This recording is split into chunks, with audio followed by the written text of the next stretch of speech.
að í innunni undir efni þar erum við með eitt skjal sem er mjög gott að hafa svona til að æfa ýmis atriði, bæði rafala og mótora. Við erum náttúrulega í mótorakaflanum núna og þetta er undir töflur og skilgreiningar tákna. Það er þetta efst þar, það er stuðningshefti og það er í vinnslu, það er alltaf hægt að bæta við meira og meira myndum og alls konar góðu efni til þess að læra meira um þetta. Og hérna hef ég verið að bæta inn í þetta efni myndum rafala og svo líka mótora. Og þannig við skulum aðeins hvíla rafalana. Hérna er strax komið eitthvað mótorana og það er vegna þess að nemendur sem söfnuðu saman þessum spurningum til þess að æfa sig fyrir próf og í rauninni til þess að læra efni áfangans, þá bara settu þau saman alls konar spurningar úr alls konar prófum og til þess að hjálpa sér að læra mótorana og rafalana og allt saman fyrir mörgum tugum ára sko. Og ég fékk svo þetta skjal í hendurnar og er að setja inn myndir og er að bæta við og leiðrétta líka svörin í þessu og svona. Ég er ekki alveg búinn að klára þetta en menn eru búin að nota þetta í nokkur ár með mér. Og hérna eru alls konar spurningar sem gott er að fara í gegnum. Sumt kannski er, já, við erum ekki búin að fara í alveg allt kannski, en sko það er alls konar myndir líka til þess að styðja við þetta. Og ég ætla núna að fara í þetta sem lítur að vægiskurfunni á mótornum. Við erum eiginlega komin í það í kennsluáætluninni að fara í þá þætti og í mismunandi mótora líka, eins og pólskipti mótora og slíkt. Þá við tökum það í síðasta hlutanum líka sérstaklega, förum í próf í varðandi hraðastýringar og meira í sambandi við pólskipti mótora kannski. En við þurfum að taka stöðlun ristflöskumótora fyrir núna og svolítið bílann leita, það er reyndar fyrir síðasta hlutan. Og einfasamótorar eru reyndar, já, þeir eru eiginlega fyrir síðasta hlutan í þessu. Við erum aðalega að spá í þriggjafasamótorin en ekki einfasamótorana núna, nema það er eitt dæmi sem við reiknum varðandi einfasamótor. Það er að reikna straum sem sagt út frá upplýsingum. Við förum í það á mánudaginn, en það er samt ekki mikið þá annað sem tilheyrir síðustu kaflanum. Og í rauninni eina sem við gerum, það er bara að sleppa rótina 3. Annars er allt annað sem við framkvæmum í því dæmi sama sem við gerum þegar við erum að tryggja þessa mótora í gangi. Þannig að þetta er það sem við þurfum að taka fyrir, þó að sko eiginlega þyrfti ég að færa eitthvað að þessu seinna, en já, samt það verður eitthvað spurt pólskiptimótora líka núna, þannig að við förum í það. En ekki mikið í hraðastýringar og mjúkpressa, það kemur í síðasta hlutanum með rafkerfum skipa. Og við sjáum að við höfum smá tíma eftir páska til þess að fjalla um rafkerfi og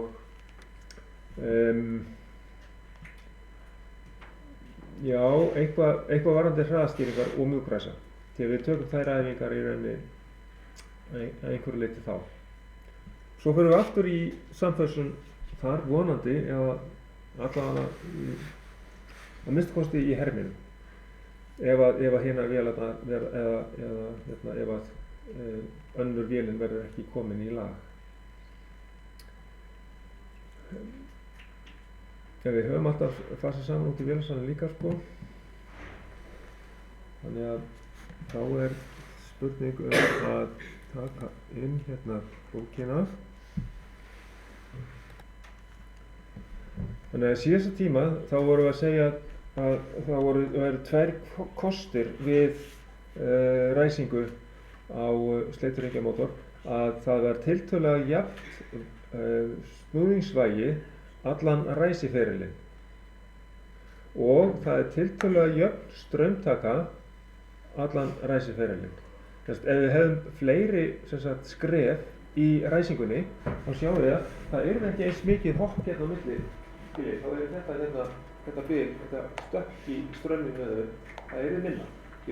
Þannig ef við verðum með fleiri mótstöður, skipt yfir á fleiri mótstöður, þessar hérna mótstöður, það stendur hérna snúðvöð sem tengt við þessar mótstöður hérna. Ef þetta væri þrepað miklu meira niður eins og þetta bara sýnt eins og bara stiglaus stýring, sko.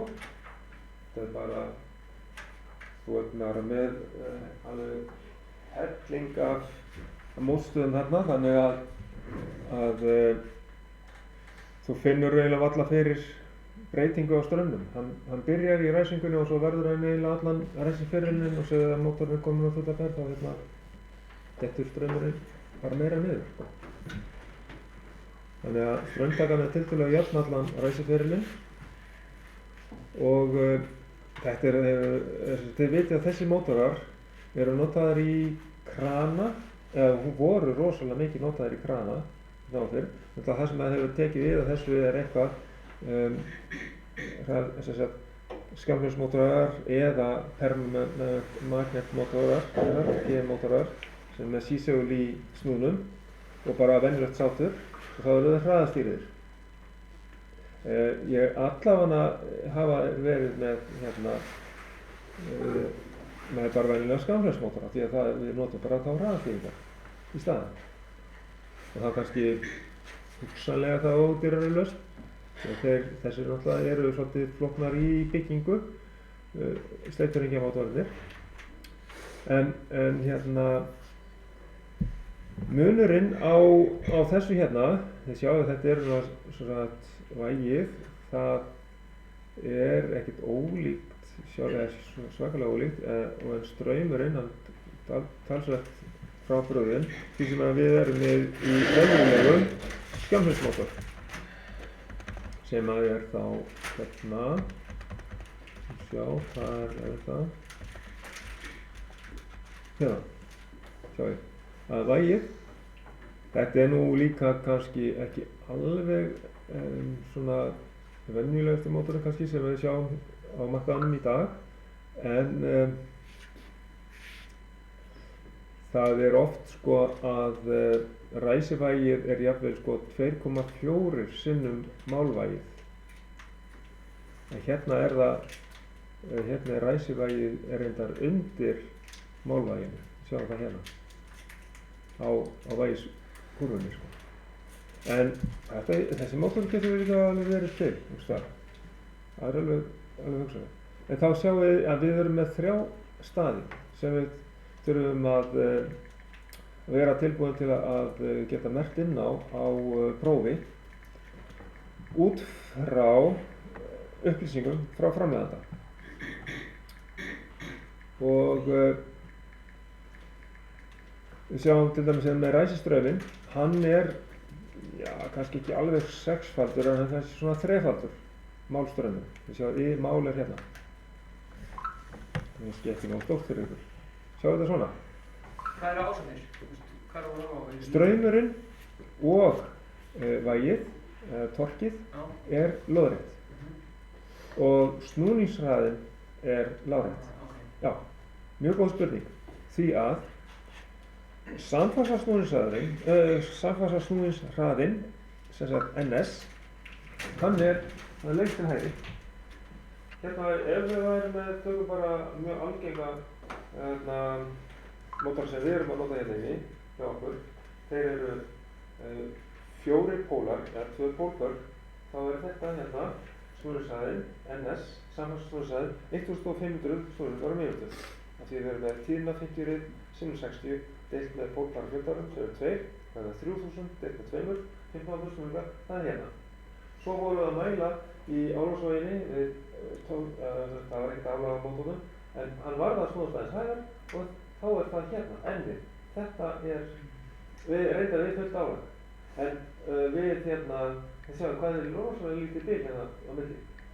Að við mælum sem sagt á snúsaðan, bara rétt hérna undir, 1498 eða 97 sem við erum að mæla.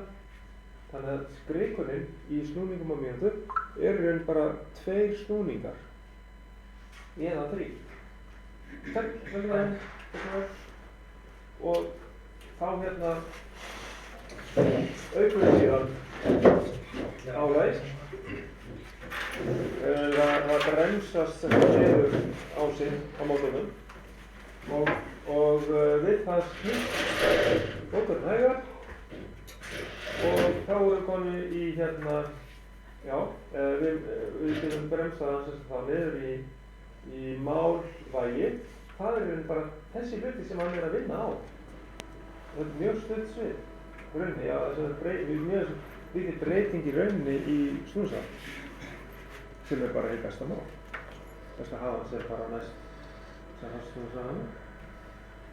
En þetta eigum við að geta reiknað út sem sagt þegar hann er að ræsa sig sko, þá gerist þetta, það verður eitthvað ræsivægi, það verður hámarksvægi og það verður svo endar á því að, já ok, að hann kemur hérna upp og síðan leggjum við hann á hann, þannig að upp að málvægi.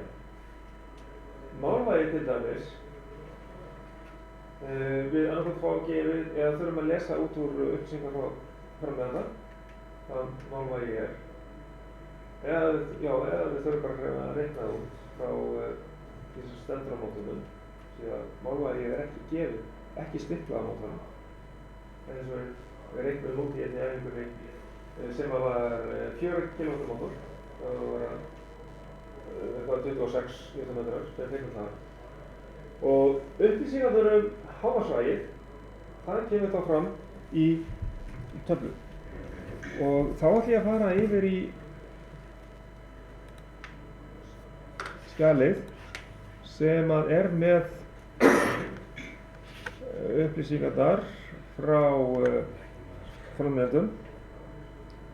Hér er eitt framleiðandi sem að segir, ok, þetta er 15 snúningameter, 4 póla mótor og við sjáum hérna að vægið, það er merkt sem T hérna, TN, N stendur fyrir nominal eða bara málvægi í newtonmetrum. Og þá fórum við hérna niður töfluna, niður dálkinn og stoppum þar sem að við sjáum 4 kW mótor, byttum við, eða þess að snúða við, bakka tilbaka. Já, og endum hérna í 26,5 newtonmetrum. Það var akkurat það sem við vorum að mæla, reikna út í einni æfingunni. Og svo segir hann að í ræsingunni þá, það er hérna merkt TI deilt með TN, það er, ræsivægið er þá 2,5 sinnum málvægið, sinnum 26,5. Hámarksvægið er 2,9 sinnum 26,5. Þannig getum við sem sagt reiknað út hvað vægið er mikið á þessum tveim stöðum. Ok, málvægið, það er 26,5 Nm, en hámarksvægið já ok, við erum á M start. Ég skrifa bara start svo við vitum alveg nákvæmlega hvað við erum að tala um. Það er 26,5 sinnum bara 2,5.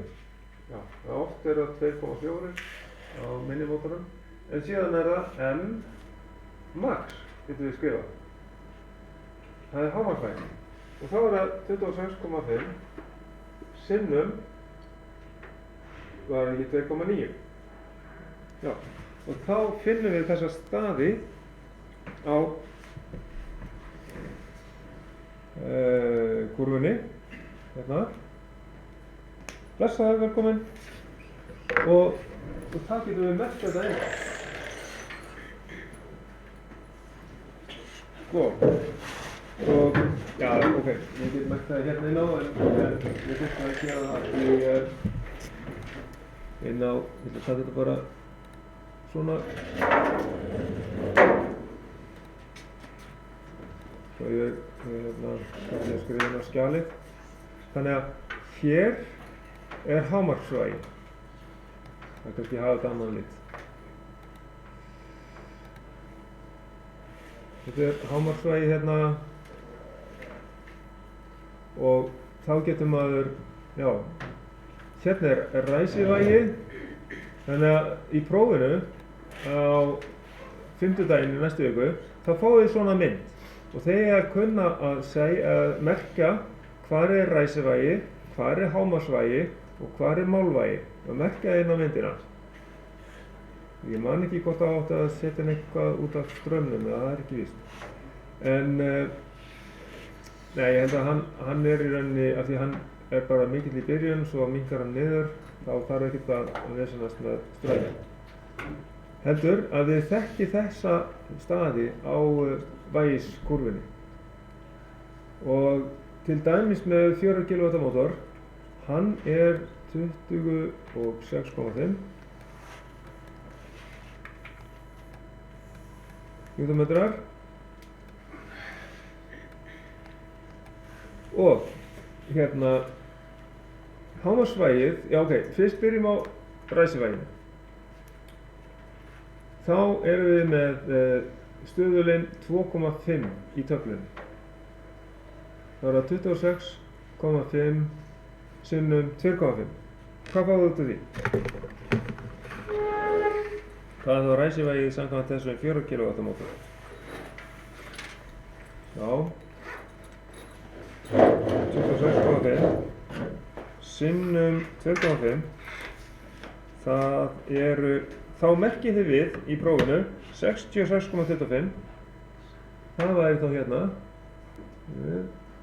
Þetta er þá 66,25 Newtonmetrar. Skiljið? Þá er það fyrir ræsivægið. Newtonmetrar. Ok, síðan er það maksskiltið. Það er 26,5 sinnum 2,9. Ok, þá drifið því. 26,5 sinnum 2,9. Þá fáum við 76,85. Ok. 76,85.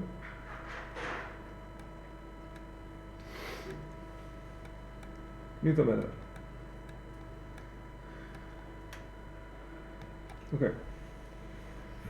Og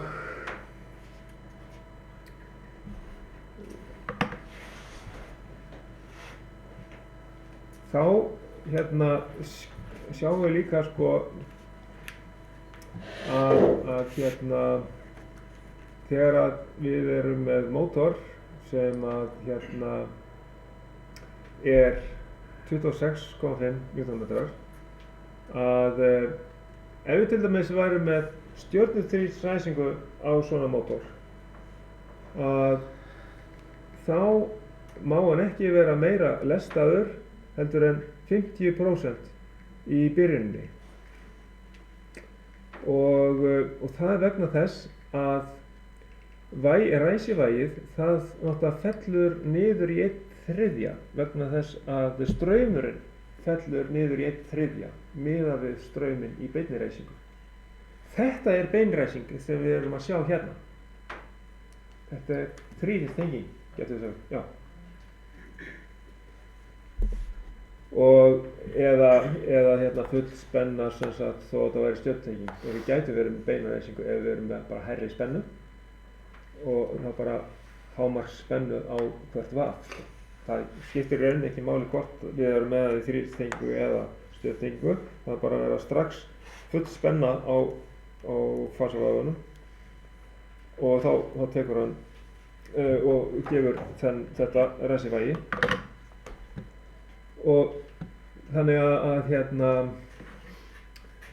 þá segjum við hérna 26,5 deilt með 2. Hvað erum við með þá þar? 26,5 deilt með 2. Það er 13, eitthvað newtonmetrar, hvað rúmir 13 newtonmetrar sem að við mættum vera með álag á.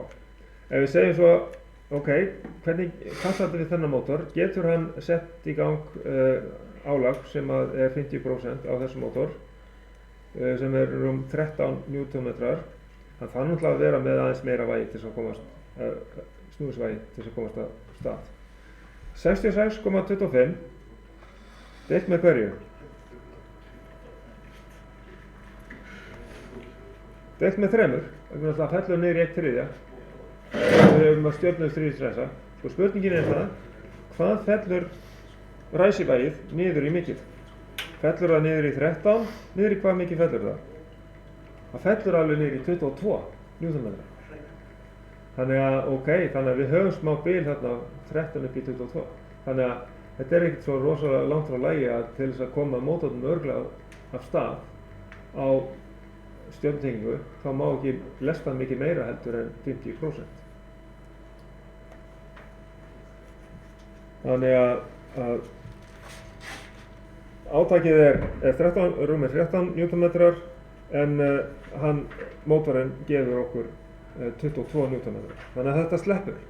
Við getum þá, ef þetta er 50% álag, þá getum við stjörnuþríhyrningsræst svona mótor við 50% að lestum. Ok, þetta þyrftum við náttúrulega líka að æfa og ég held að sé ég vil í æfingaprófinu sem við erum með, sem við förum í á mánudaginn. En það er margt annað sem ég þarf að fara í gegnum með ykkur. Þetta er búið í bili, þetta er svona fyrsta yfirferð yfir ræsikúrfuna. Hvaða straumur gæti verið hérna á ferðinni? Svona 6-faldur straumur í ræsingunni. Þetta er svona cirka 6 sinnum málstraumur. 6 sinnum í mál. Og hérna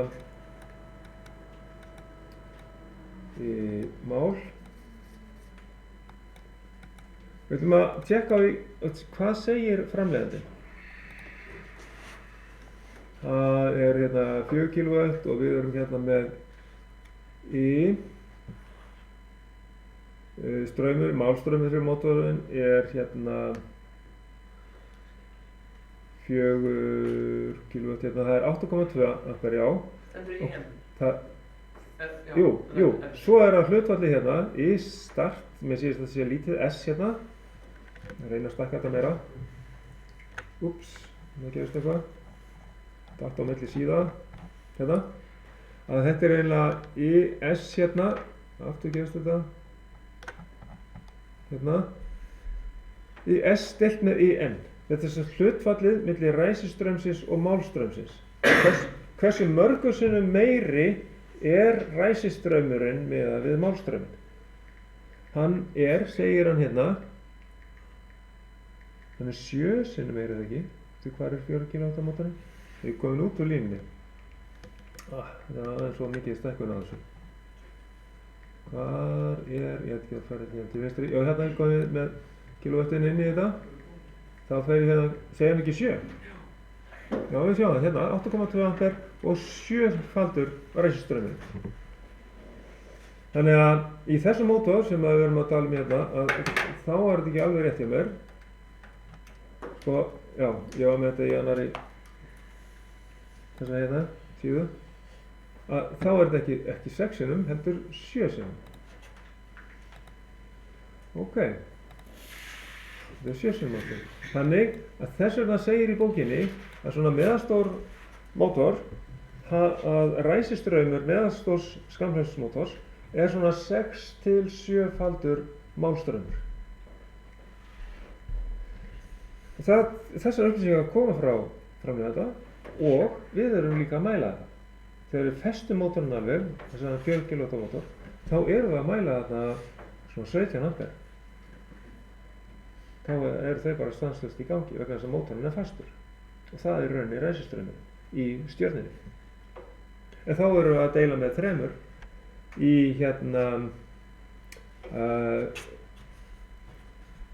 í ræsistrauminn, sko. Og síðan, sko, 7-faldur málstraumurinn, þegar hann er á 3-tengingunni, þá er það eitthvað 50 og eitthvað ampere, sko. 6 sinnum 8 er 48, þannig að við höfum verið að mæla þetta eitthvað rétt rúm 48 ampere. Og það er bara þessi punktur hérna. Þetta er 48 ampere. 40 til 50 ampere. 48 til 50. Ok. Þið eitthvað aðeins að tengja við þetta? Hvernig væri það að prófa? Myndum við fá þessa töflu þarna og Já. myndum við segja hvernig það rýnum í hana? Já, þá þurfum við að merkja inn á, já. Þá er þessa töflu á prófinu og þið þurfum að merkja inn á þessa staði.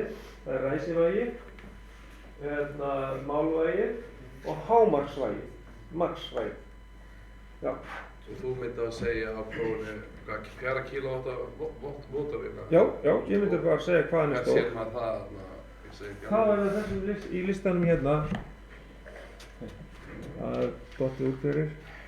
Ég sé það á skjánum hjá mér en hérna, ef ég þarf aðeins að mynda það. Nú, það er datt niður fyrir, já. Sjá, þá eru svo sagt kílóvattin átbúið hérna. Ef við stækka þetta aðeins svo mikið. Já, ég þarf að færa það til. Svona, nú sjáum við þetta. Svo að kílóvattin er lengst til vinstri.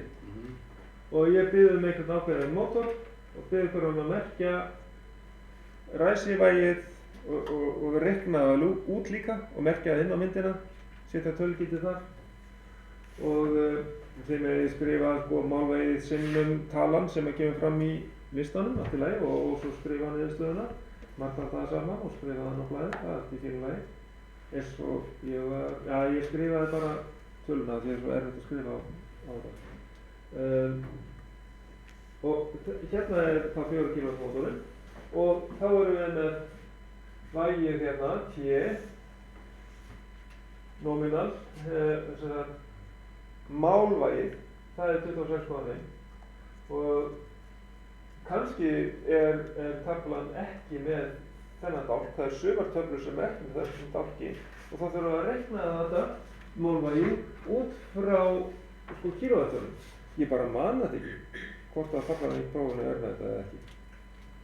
Þannig að bara þið vitið það, ef að þessi dálkur er ekki með, þá getið þið alveg reiknað það út. Því að það eru allar upplýsingar gefnar aðrar eins og snúðsæðin og þá er það bara 4000 sinnum 60 deilt með 2 sinnum pi sinnum snúðsæðin og sem er á þessum 1400 og hvað, 30? 1440 þessi. Þannig að það er að vera hægt að gera það þó að þið hafið ekki hérna bara. Og síðan fyrir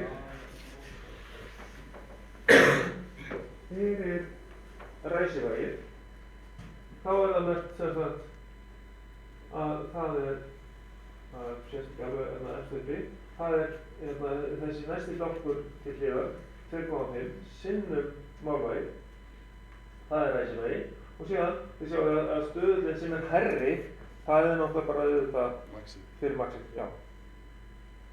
Þá er 2,9 sinnum 26,5. Ok. Er prófið á 5. daginn eða ekki? Í næstu viku, já. Já, næstu viku. Já.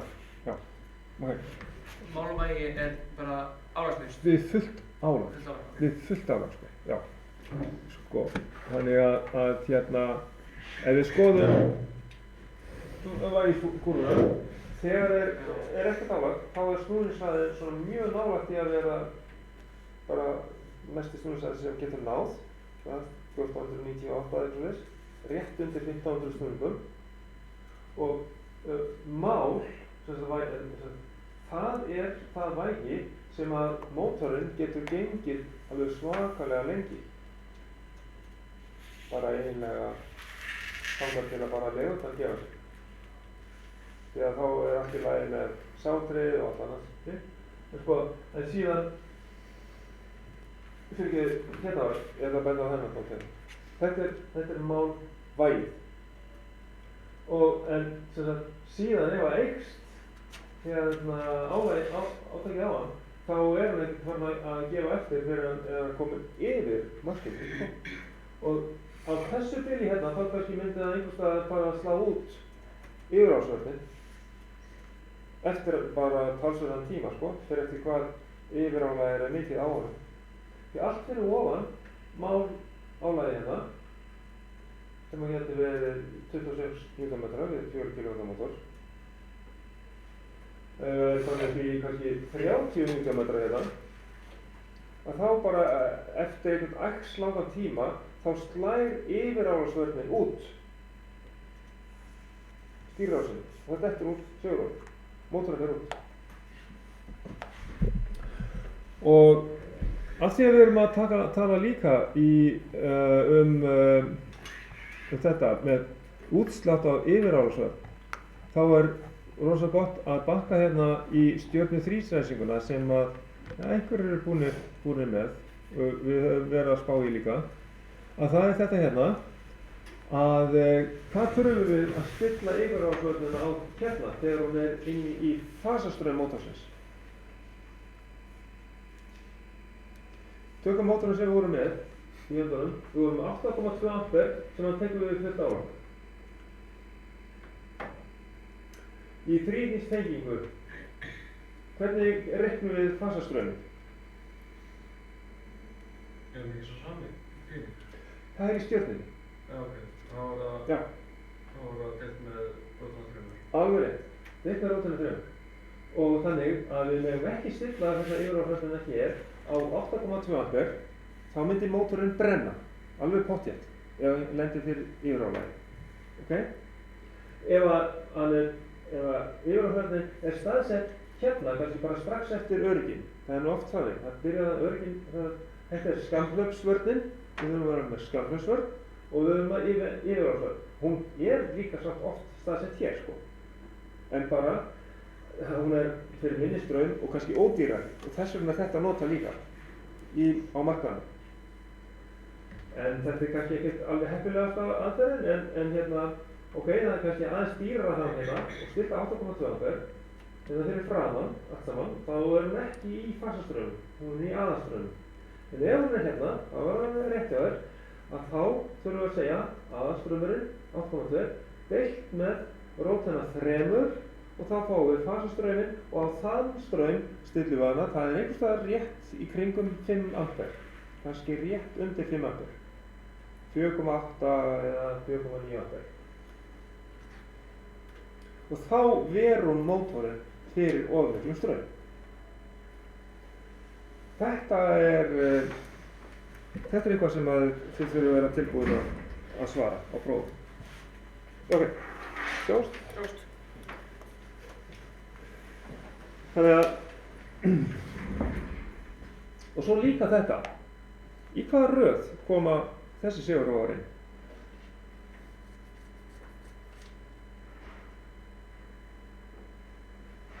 Við erum með ræsingu sem heitir stjörnu þríhyrningsræsing. Af hverju er að tengja henni stjörnu fyrst? Jú, það er til þess að spennan verði lægri yfir hvert vað í ræsingunni og ef að spennan er lægri í ræsingunni þá tekur mótorinn minni straum. Það er það sem við græðum. Straumurinn dettur bara niður í 1/3. Við getum deilt 3 í ræsistrauminn meðan við beina ræsingu. Þannig, hvað kemur fyrst inn? til þess að tengja hann í stjörnuna. Hugsa, skoða. Í Stjörnutengingu. Já. Það er ekki K2? Já. Það eru 2 rófar inni, alltaf samtímis, einhverjir 2 rófar inni. Er ekki það er stjörnu, já. Er það ekki listið? Jú, hann kemur fyrst inn, það er einn. Síðan kemur ekki ég. Býtu, hvaða hinn rofi kemur samtímis alveg í byrjun? F1. Nei, hvað? Sko, F1 er náttúrulega bara, þetta er skammfjörsvöldin, þetta er sem sagt sjálfvarið inn í töflu. 3 póla sjálfvar. Það er ekki bara K3 og K2? Nei, K1 og K2 í inntengingu og K3 og K1 í D. Jú, alveg rétt hjá þér Héðinn, þetta er alveg rétt hjá þér, en það heyrðu þetta ekki, en þetta er alveg hárrétt hjá þér. Ok, ekki segja meira, þetta er rétt hjá þér, ok, já, býtum bara aðeins, því að hinn þurfa líka átt að segja þessu. Hvað er að gerast? Sko, einhver sagði K2 og K3 inni bara samtímis. Það er möguleiki. Nei, það má nefnilega alls ekki gerast. Vegna þess að ef að hérna 3 fasar hérna koma inn, L1, L2 og L3, fara hérna í gegnum K3 og fara hérna út í K2 og þá eru allir fasarnir tengdir saman hérna. Og hvað heitir það ef allir 3 fasar tengjast saman? Sprenging, já, alveg. Við látum það heita aðeins annað. Það byrjaði á S-i. Slys. Skamhlaup. Skamhlaup, já. Þetta köllum við skamhlaup. Ef að 2 fasar tengjast saman.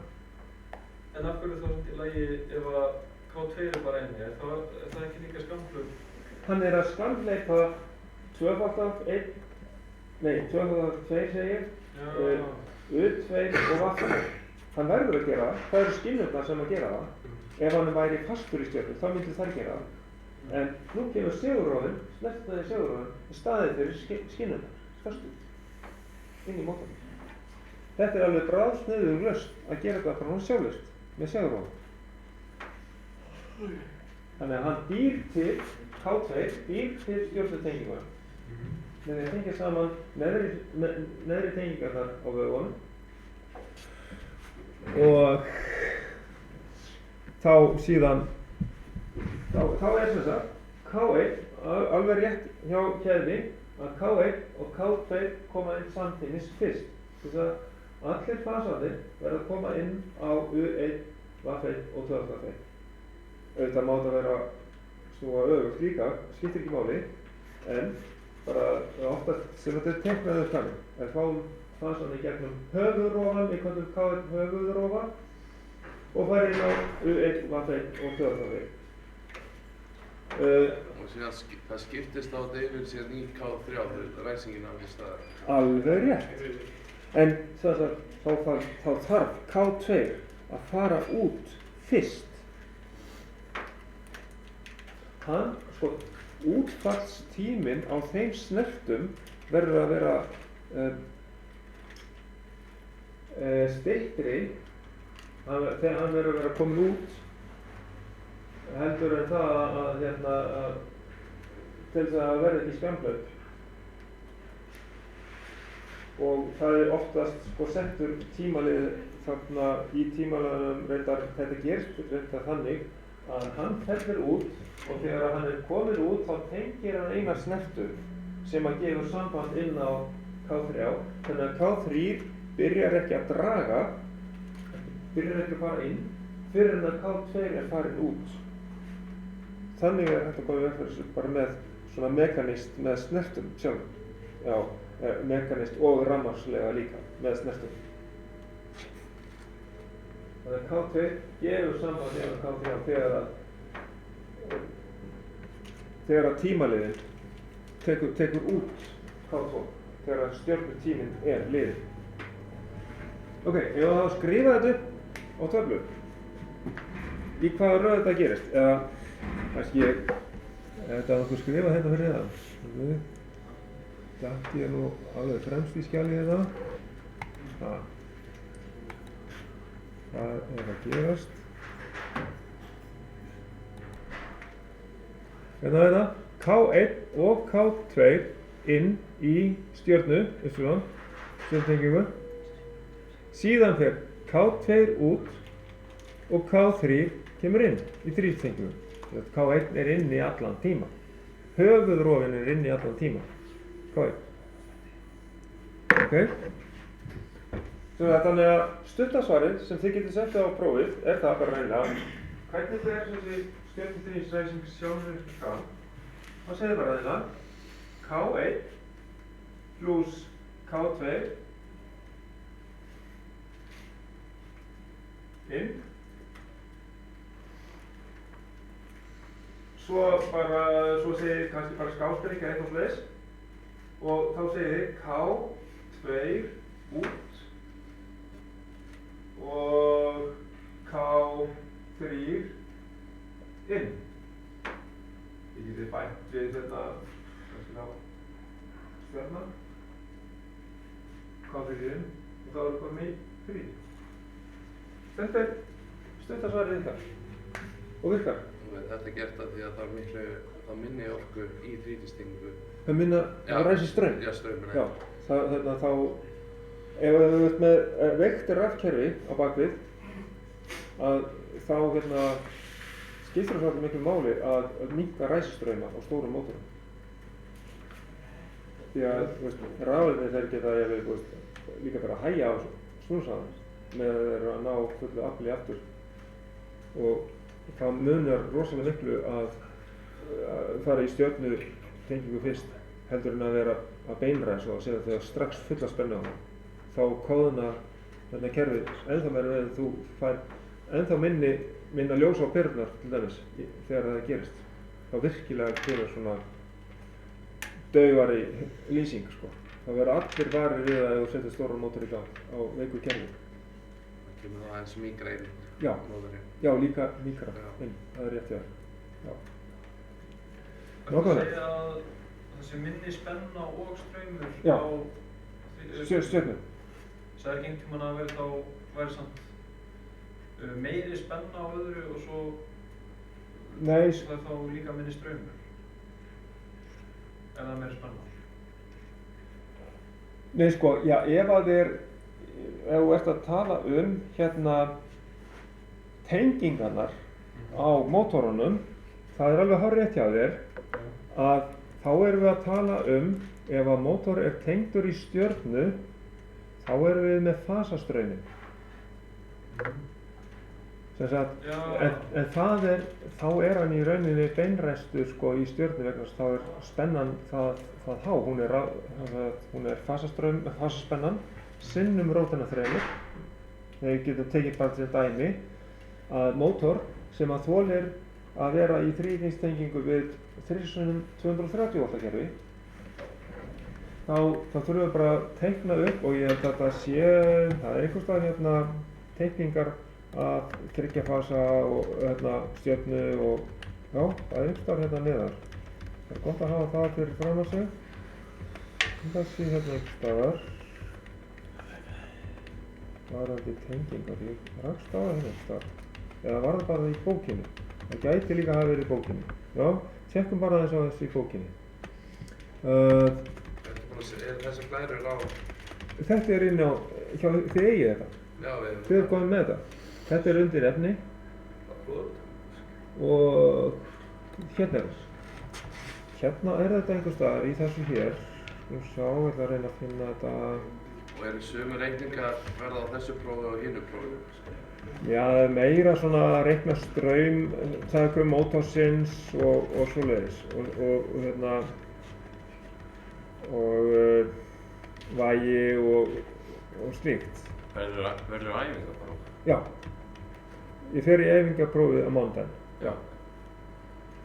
Þannig að, þegar við erum með svona, já, ok, segjum við 400 W net, þá erum við hérna með stjörnutengingu þá þarf hann ef að fasaspennan er sem sagt 400 volt, ef við getum tengt hann í D-tenginguna við 400 volta kerfi, þá er 400 volt hérna á milli U1 og U2 og V1 og V2 og 2V1 og 2V2. Þetta er sem sagt þríhyrningurinn hérna hægra megin. Þá erum við með 400 volta spennu hérna inn á, þriggja fasa 400 volta spennu.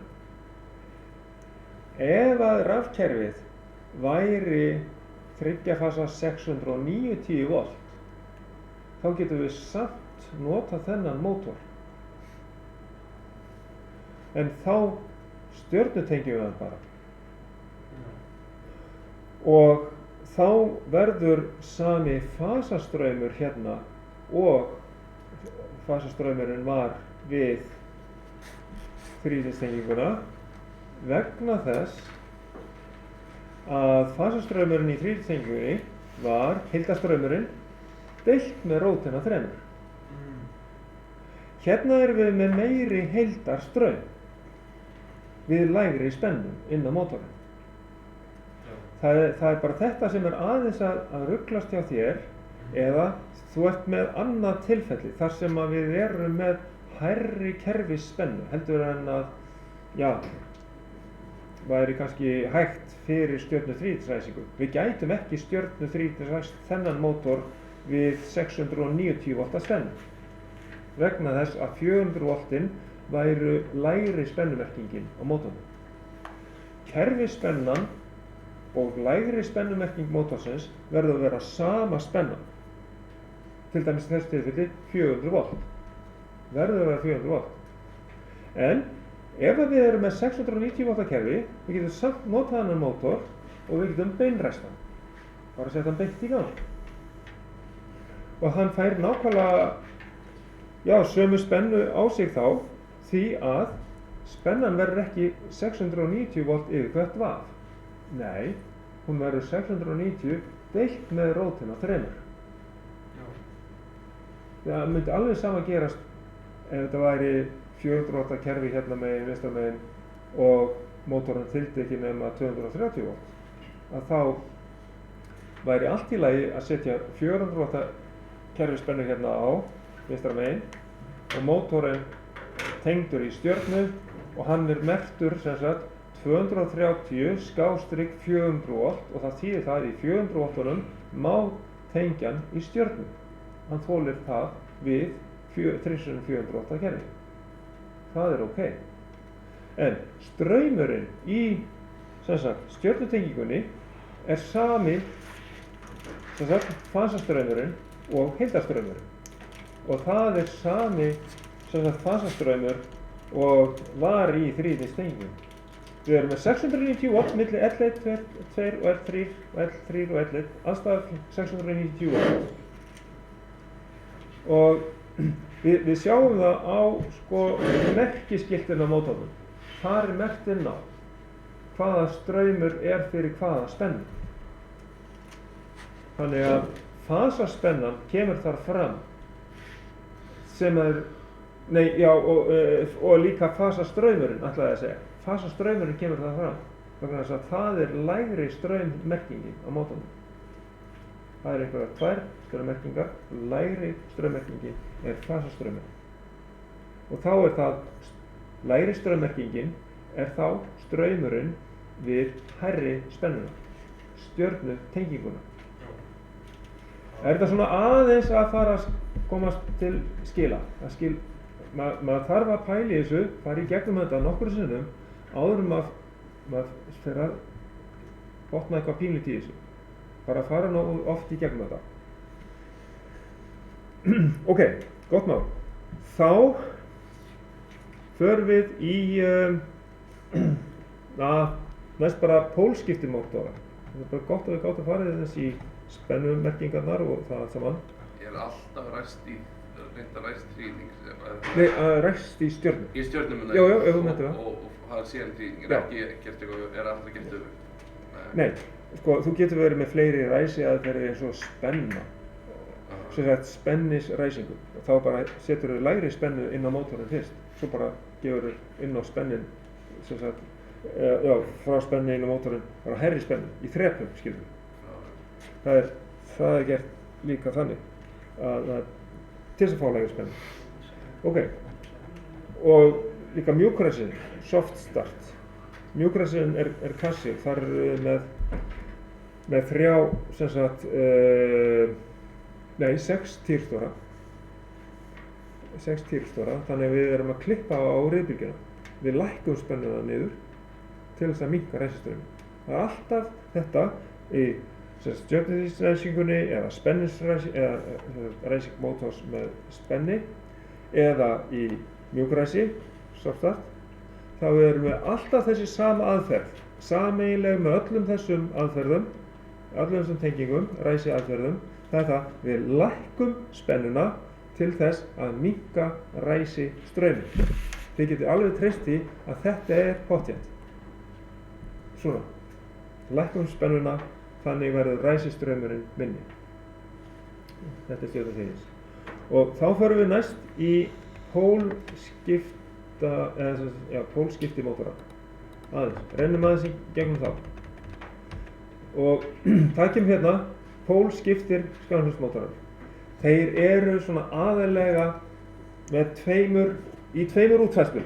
Það er Dalander mótorar er önnur aðferðin og þá er það þannig að það er mismunandi tengingar inn á vöðvinn. Í hinu tilfellinu eru það í rauninni bara 2 sátur inn í sama mótor. Þannig að það er þá mótor með 2 aðskildum vöðvum, aðskildum sáturvöðvum, sem er það bara með mismunandi pólafjölda og þá pólparafjölda. Þannig að við fáum mismunandi vægi. Og líka með mismunandi snúrshraða fyrst og fremst, en það kemur líka út þannig að það fáum mismunandi vægi. Og svo hérna er breyting að við erum með 4 póla hérna, vinstra megin, eða, 2 pólpör. En svo erum bara með 1 pólpar hérna hægri megin, það ekki. Það er bara norður og söður. Ok, skoðum hjá einhverjar raunverulegar merkingar af einhverjum mótorum. Hérna er einhver gerð, til dæmis, skoðum bara þessa gerð hérna til dæmis. D-tenging, það er þessi hérna. Og hvaða snúningshraða eru við það? Við erum með lægri snúningshraða þar. Og hann gefur okkur 10 kW. Og tekur 23 ampere og hann gefur okkur meira vægi, þessu snúningsvægi. 66 Nm við fullt vægi. Þetta er Dalander. Ef við viljum fá hærri snúningshraðan, skiptum með handvirkum eða segulrófum til þess að fá hinn snúningshraðan, hærri snúningshraðan, yfir í Y-tengingu. Þá sjáum við hvað gerist. Það eru U1, VF1 og 12F1 eru tengdir saman. Það er hægt að gera það með segulrófa og síðan tengja L1, L2 og L3 inn á þessar miðjur hérna, 2U, 2VF og 2VF. Og hvað fáum við þá? Stjörnu tengingu, það gefur okkur 15 kW. Við erum með hærri snúningshraða, 2915 snúningar á mínútu, meiri straumtæku, 29 ampere, það munar ekki neitt svakalega miklu, en við erum með minna vægi, tæplega 50 Nm, 49 Nm. Ok, þannig virkar þetta. En svo er líka til mótorar með 2 alveg aðskildum vöðvum. Það er tvær tegundir. Pólskiptir mótor. Og þannig þá erum við með 2 eða 4 póla. Þeir eru þá aðastýrðir oft mótorarnir bara með að skipta á milli þessar tengingar. Já, tengjum við þessar tengingar. Þetta er eins og Dalander mótor. Ég sá í sumar nokkra Dalander mótora og nokkra mótora með 2 aðskildum vöðvum. Svona blásvara mótora, þeir eru algengir ennþá. Eða þannig ennþá í notkun, þannig að þið eigi eftir að sjá svona, en það er kannski ekki mikið að því kannski að menn sé að setja svona nýtt inn, nema að það sé kostur að hafa bara 2 hraða, einfalt, ekki mikið viðhald, og þið eru ekki með einhverja hraðastýringu sem þarf að endurnýja eftir x mörg ár, það getur verið kostur, ef þetta á að endast langan tíma. Þannig að það eru margir þættir sem að þarf að hafa í huga við þetta, en þetta er allavega það í gangi. En auðvitað getur vel verið að það sé að koma inn miklu meira af kannski hraðastýringu og sem er notaðir við reiðstöðsmótora í staðinn fyrir Dallentine-mótora. Það getur alveg verið. Það fer allt eftir hönnuðum og hvaða kerfi við erum að setja upp og svo framvegis. En ok, þetta voru pólskiptir mótorar. Þá er það pólafjöldin sem breytist og auðvitað jafnframt pólparafjöldin sem breytist. Ok, þetta var atriði, þá ætla ég aðeins að skoða hvað á ég eftir að fara í dag, áður við kannski reynum að reikna einhver dæmi, að við sjáum hérna í efninu, hérna með þetta, ok, ég ætla að fara þetta yfir, þá í æfingaprófinu sem við erum, þá sjáum við svona nokkuð hvað er, og sem við förum að pæla betur í gegnum á mánudaginn. Æfingapróf 2, ég er ekki alveg viss, ég bara opnaði þetta allt saman, skoða bara aðeins hvernig þetta lítur út. Þetta verður svona efnið, þannig að ég bara pottþétt sleppi því sem að ég tek ekki fyrir, fer ekki í. Sko, hérna erum við eins og í þessum dæmum sem við höfum verið að reikna bara síðast, að þá erum við að reikna út hérna, eða segja hvort við að þrýrtengja eða stjörntengja. Sem sagt, alltaf ef það er talað um að tengja við lægri spennuna eins og hérna 408 net, hérna er upplýsingar mótorinn 400/690 volt, það er lægri spennan. Alltaf lægri spennumerkingin á mótornum, það er þríhyrningstengingin. Ok, passu ykkur á því að hafa það alltaf þannig. Síðan er við að biðja hve mikið afl tekur hann frá neti við mállöstun, þá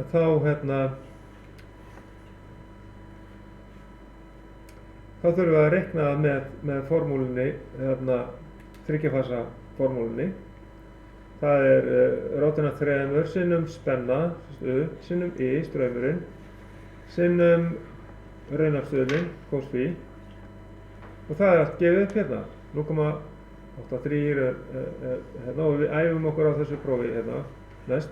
Við sjáum hérna, dæmi fasastrauminn hérna, það er lægri straummerkingin, sjáum hérna, 59 ampere, og það á við þá líka 690 volta spennuna, þegar að mótorinn er tengdur í stjörnu, hærri spennan, stjörnutenging.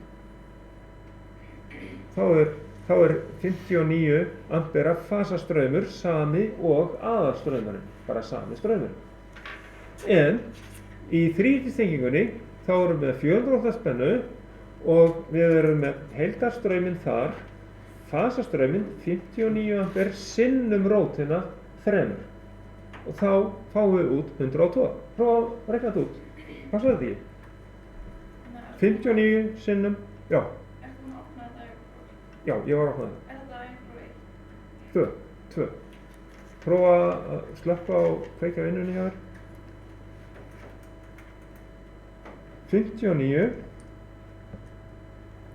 sinnum rótin af 3, sama sem 102 ampere. Jú, það passar. Ok.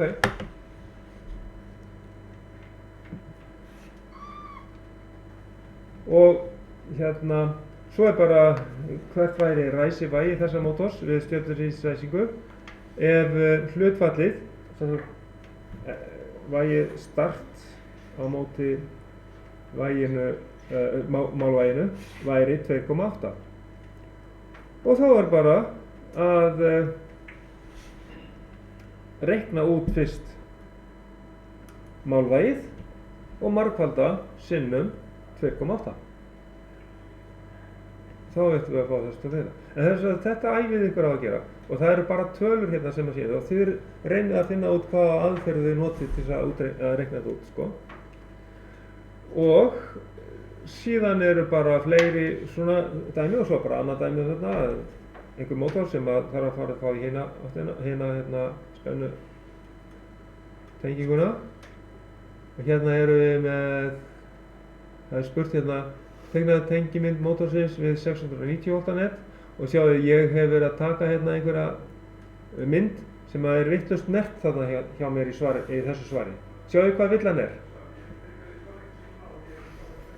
Eru ekki búin að opna þetta í tölvunum hjá okkur? Ég ætla að stækka þetta. Sjáðu villuna hérna í svarinu hjá mér. Og tengimynd mótorsins við 690 V net.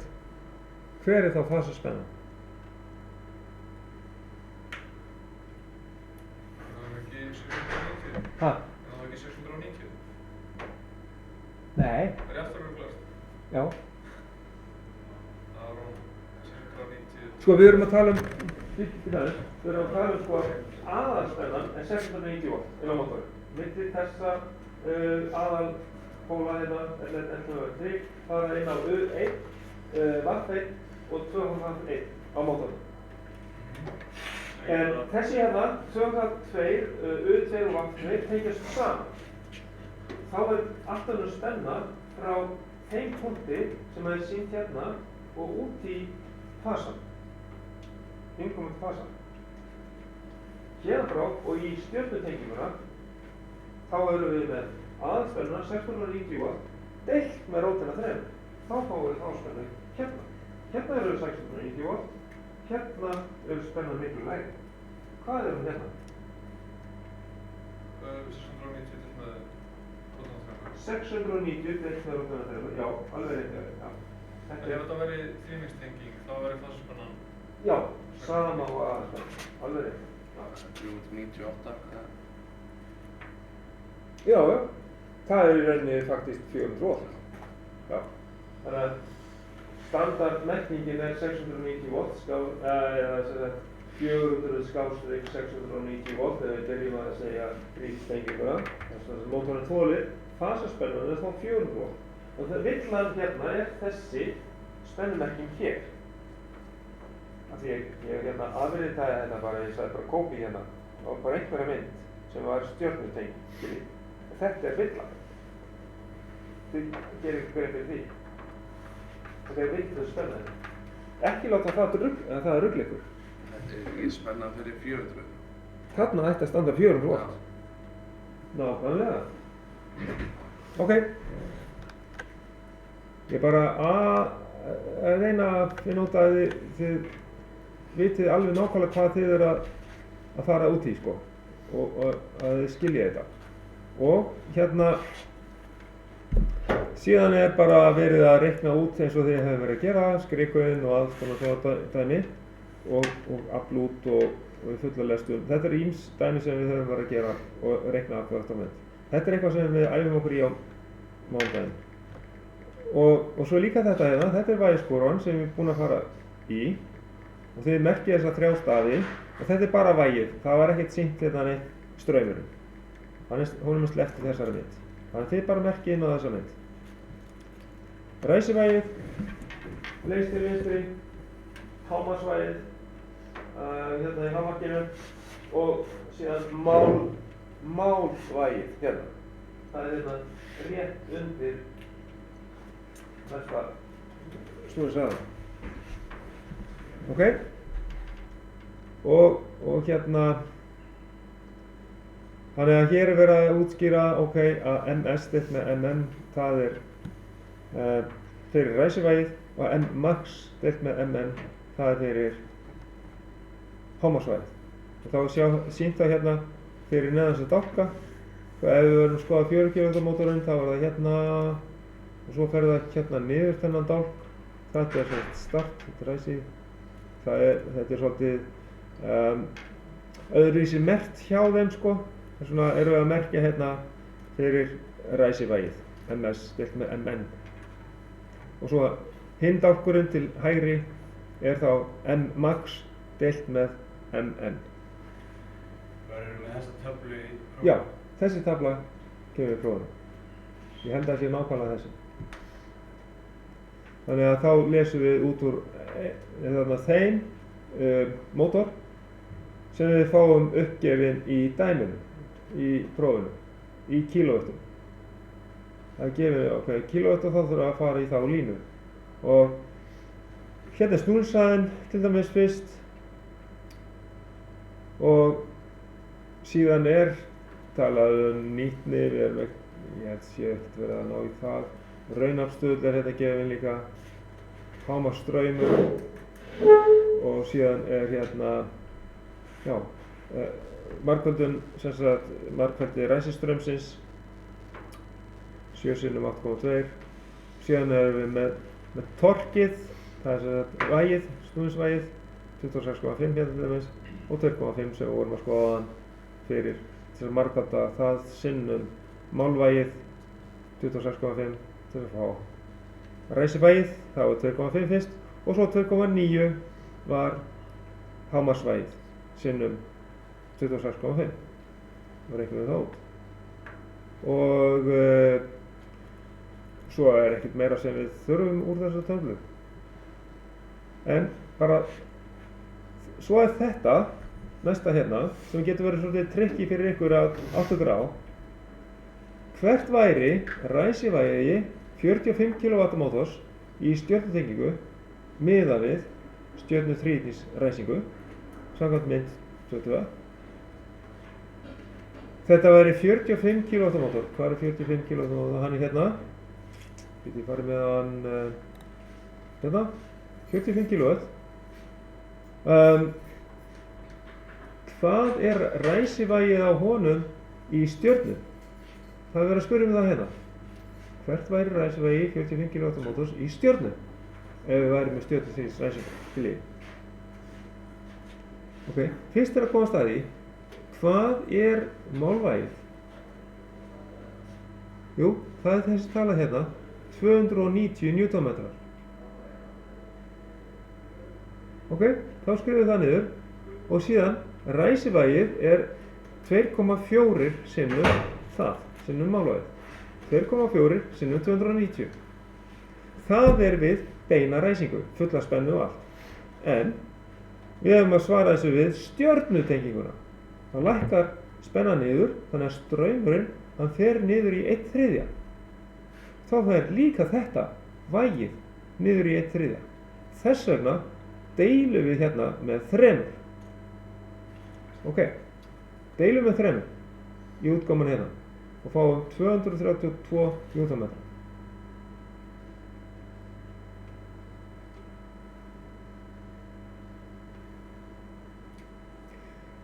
Þetta er eins og við vorum að svara í verkefninu þegar við vorum með þessa 3 rofa, handvirkur rofa og tengja á milli stjörnu og þrýtings og það saman. Stjörnuþríhyrningsrofan og það. Það var í því verkefni. Hérna ekki 2A, við minnum það. Ok. Síðan er hérna fleiri dæmi sem er mótorinn og hérna við getum farið í gegnum þessi svör á mánudaginn í tímanum þá. Og meira mótor hérna er, já, þetta er bara tengingar hérna vafana við mótorinn. Þetta dæmi er það. Þannig hvernig við hérna sem sagt sjáum að vöfin tengist inn á tengibretti mótorsins. Það er bara þess að merkja hérna inn á milli. Þannig að endin á U-vafinu og að þið hérna merkir bara eins og tengibretti mótors er almennt.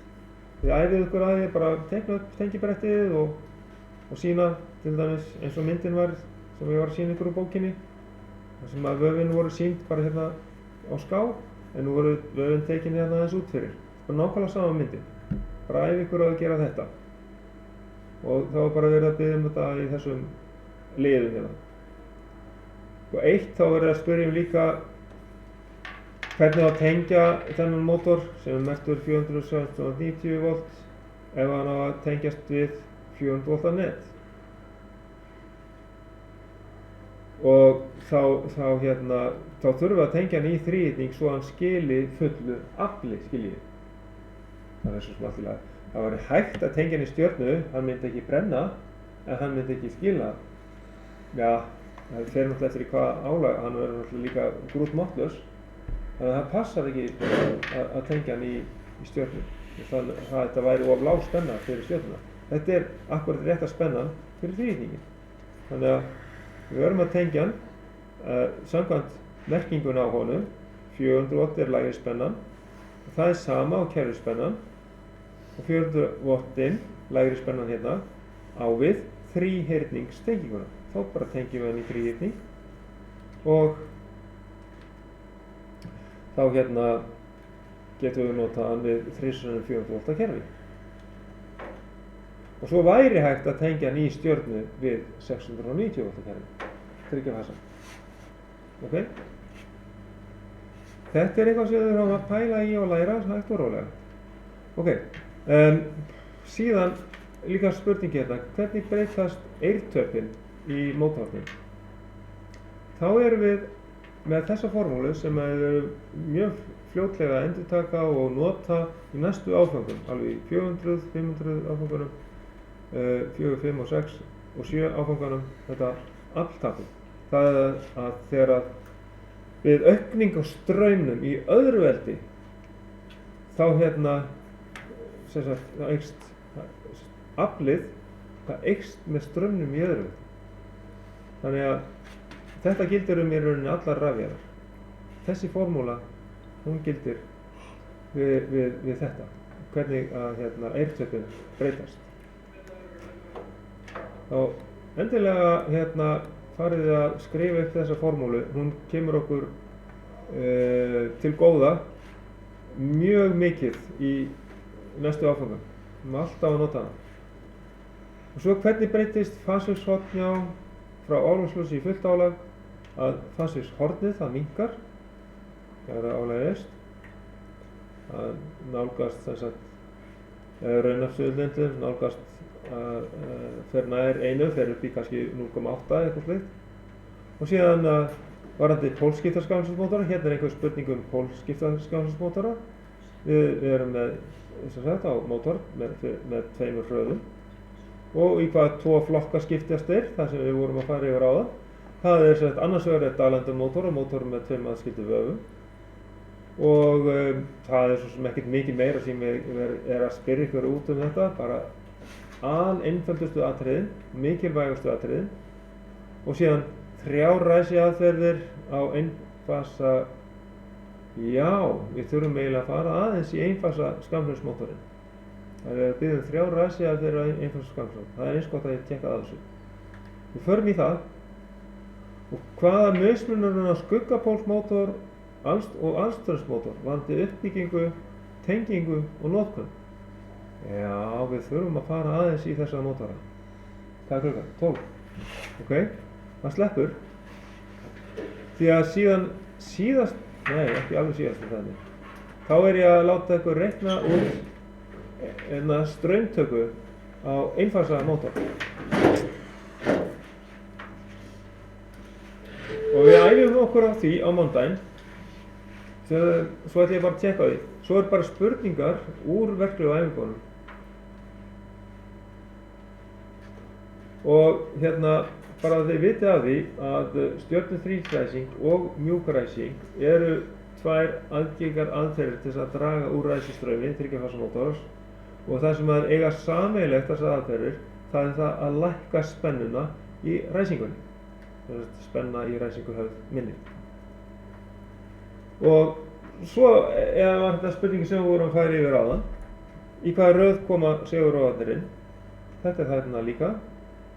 Og ákvað að straumgildi á að stilla yfirráðsvörnina sem er staðsett í fasastraum mótors við stjörnuþrísræsi ef málstraum mótors er 99,8 ampere, þá erum við að deila með rótin af 3 í þennan straum til þess að staðsetja yfirráðsvörnina í fasastraum mótorsins og þá fáum við töluna 57,6 ampere. Þetta er miklu minni straum til þess að verja mótorinn.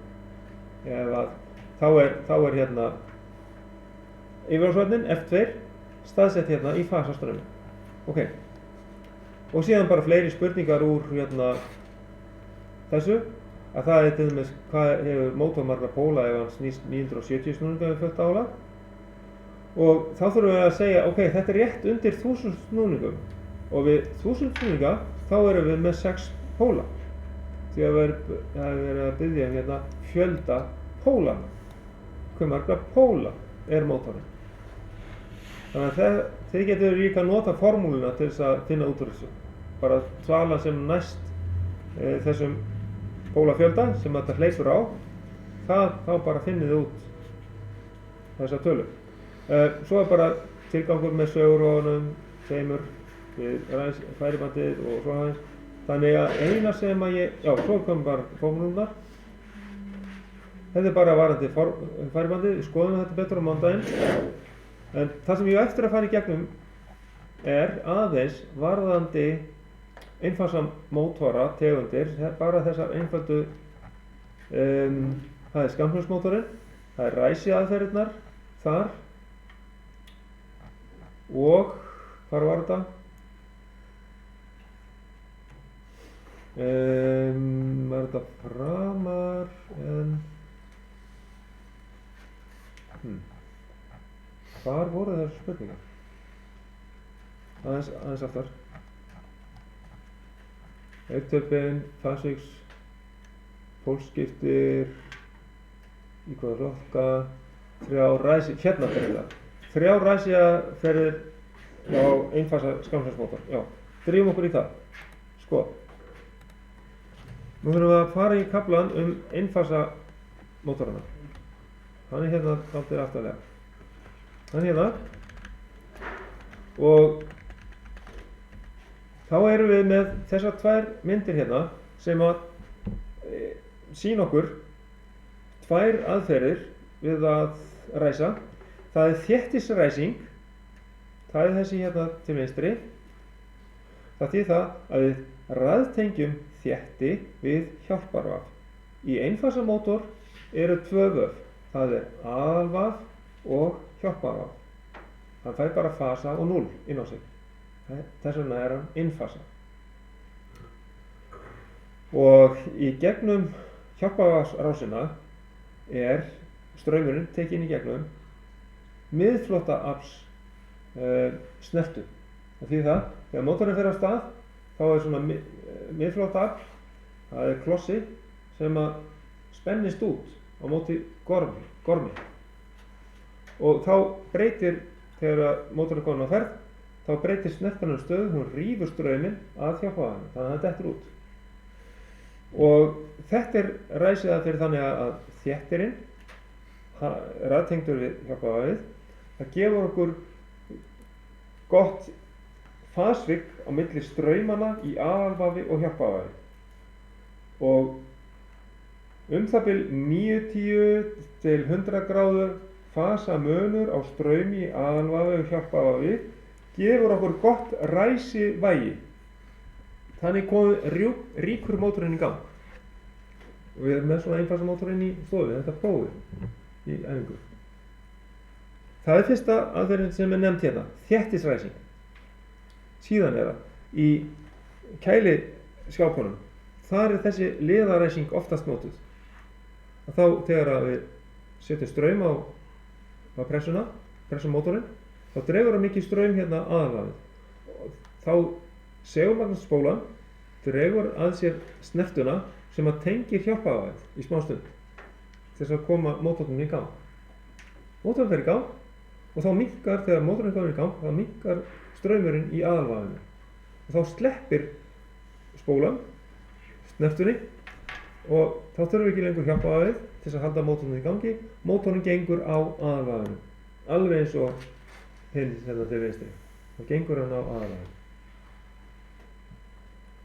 Og síðasta aðferðin sem að ég veit ekki hvort það er að verða óalgengari en hún er allavega nefnd hérna, að það er sem sagt þá er viðnám raðtengt við hjálparvafið. Það er bara til þess að breyta fasvíkinu svolítið þannig að við fáum fasamun milli straumsins í aðalvafi og hjálparvafi og það er þeir kölluð viðnámsræsing. Það er bara viðnám í staðinn fyrir þennan þétti skiljið. Þannig að stuttasvarið, ef þið fáið þessa spurningu á prófinu, nefnið 3 aðferðir við ræsingu einfasa skamlungsmótors. Þá skrifið þið þéttisræsing, liðaræsing og viðnámsræsing. Búið. Og svo lærum við meira þetta, skiljið. Spáum við það, hvar er þetta að nota og svo frá. Síðan aðeins varðandi mismuninn á uppbyggingu alstraumsmótorsins og hvað var það? Skuggapólsmótorsins. Var það skuggapólsmótorsins? Sjá.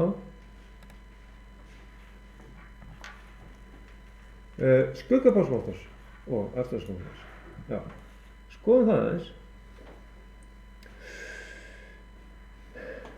Já, það er hérna. Hérna að alstraumsmótorinn, það er eins og svona stærri borvélum sem sagt kol og straumendi og líka í ryksugum er þessi mótorar ennþá mikið notaðir og líka í svona heimilishrærivél en já, þannig að þessir og í svona töfrasprotum held ég ennþá svona mótorar. Endilega ef ég eigið ónýtan töfrasprota, komum með hann, við þurfum að tjekka hvaða mótor er hann. Og ég held að það sé alstraumsmótor. Síðan er það hérna og straumrásinn er raðtengt, sem sagt snúðrásinn og segulvafið er raðtengt. Það átti í rauninni bara að vera eitt segulvaf sýnt hérna, en þetta er straumrásinn. Það er bara raðtengingin á segulvafinu og snúðunum og það er sýnt betur hérna. Og þessi mótor, af hverju heitir hann alstraumsmótor? Jú, það er vegna þess við getum notað bæði DC eða AC. Hugsið ykkur. Hérna í gamla daga, þegar að virkjunin heima hjá mér var með jafnstraumsrafala, 220 voltar jafnstraumsrafala, plús og mínus. Þá gátum við notað ryksugum sem var með svona alstraumsmótor og það var bara einn rofi, kveikja og slökkva, ekkert mál. Hún fór í gang. Síðan þurftum við að nota 3 fasa reiðstraumsmótora. Ok, þá bara hentum við út gamla jafnstraumsrafalan og settum inn 3 fasa rafal í staðinn. Og síðan þá vorum við komin með riðstraum. Svo settum við ryksugun í gang. Hún gekk líka á riðstraum vegna þess að það var alstraumsmótor. Hann gekk bæði á jafnstraum og riðstraum. Ekkert mál. Einn rofi bara til að kveikja og slökkva. Hins vegar, ef við værum með hraðastýringu, þá getum við ekki notað hraðastýringuna við jafnstraumi. Það er ekki hægt. Við þurfum að vera með öðruvísi hraðastýringu heldur en er algengast í þessu, eins og bara inn í dimmerás, skiljið. En það skoðum við seinna. Ok, þess að raðtenging á segulvafinu og snúðunum og þetta líkist mótornum sem þið notað á hverjum einstaka degi, að minnsta kosti 2 sinnum. Hvaða mótor er það? Þetta er startarinn í bílnum ykkar, ok? Startarinn í bílnum ykkar er líka raðarvél. Já, það er jafnstraumsvél, ok? Síðan hérna skuggapólsmótorinn. Skuggapólsmótorinn dregur nafn sitt af þessum pólum hérna sem að eru eirvöf. Látið við skuggapólsmótorinn ganga. Það er þessi hérna eirvöf hérna sem að búa til auka póla. Búin að sjá það? Já. Flott. Látið við mótorinn ganga. Og þessi eirvöf búa til auka segulsvið því að spólan sem er hérna niðri á myndinni, hún býr til aðalsegulsvið í mótornum, skuggapólsmótornum, og þetta aðalsegulsvið það fer í gegnum þessa vindinga, þetta eru bara 2 vindingar, þessi skuggapólar, eða kannski bara 1 vindingur. En þegar það kemur straumur, það myndast það spannst upp straumur í skuggapólnum, í þessum vindingi hérna. Þá myndar skuggapólinn sitt eigið segulsvið sem er sýnt, sem er sýnt hérna, Φ2 á myndinni. Og þetta segulsvið er ekki í hámarki á sama tíma og aðalsegulsviðið. Það er akkúrat trikkið. Bingo! Þarna er munur á aðalsegulsviðinu og skuggapólssegulsviðinu sem að gefur okkur snúningsvægi sem sagt, ræsivægi sem sagt og snúningsvægi í mótora. Hvar notum við þessu mótora? Hafið þið séð þessa mótora?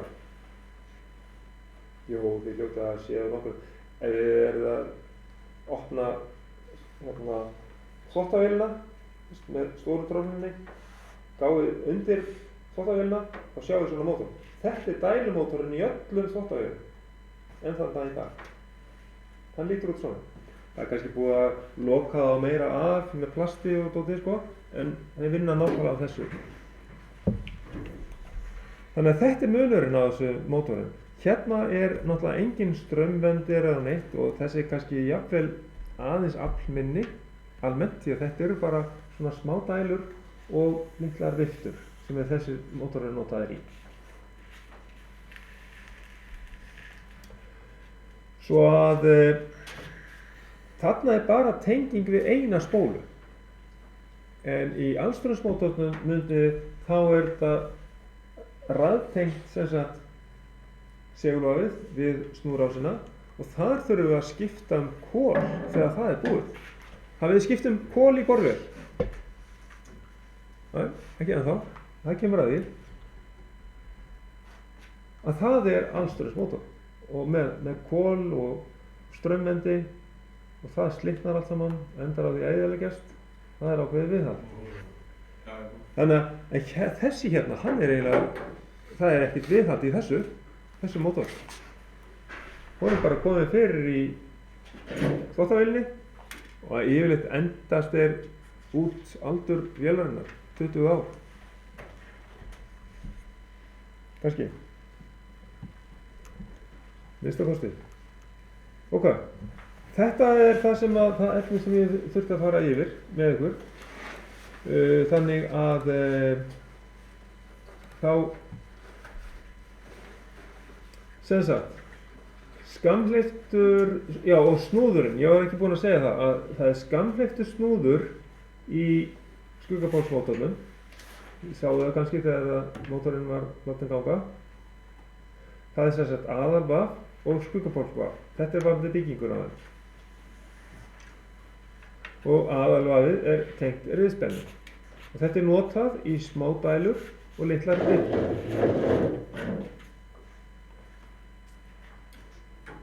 En í alstraumsmótornum, þar erum við með undinn snúð, við erum með kol og straumvendi, við erum með raðtengt segulvaf í sátri, raðtengt segulvaf við straumrásina í snúðunum. Snúðurás, já, raðtengt segulvafi virkar síðan bæði á jafnspennu og riðspennu. Það er rosalega mikill munur á honum á þessum tveimur. Að skuggapólsmótorinn, hann vinnur bara við riðstraum, bara AC. Ég hef bætt því hérna við. Vinnur bara á AC. Ég hef gleymt að setja það inn, þetta var svo sjálfsagt mál. Og alstraumsmótorinn, hann er þá notaður í handverkfærum, sem sagt stærri gerðum af borvélum, ryksugur, mjög mikið, og hrærivélar.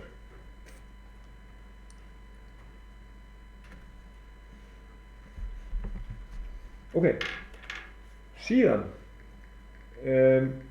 áður en þið farið að æfa ykkur aftur á þessu dæmi hérna varðandi einfasa skamsmótorinn, þá ætlum ég að reikna þetta með ykkur, fara í gegnum þetta eins og svo þið munið eftir á mánudaginn hvernig við förum að þessu, þannig að þið æfið ykkur á þessu á mánudaginn að reikna straumtöku á einfasa skamsmótor. Þá gerum við þetta saman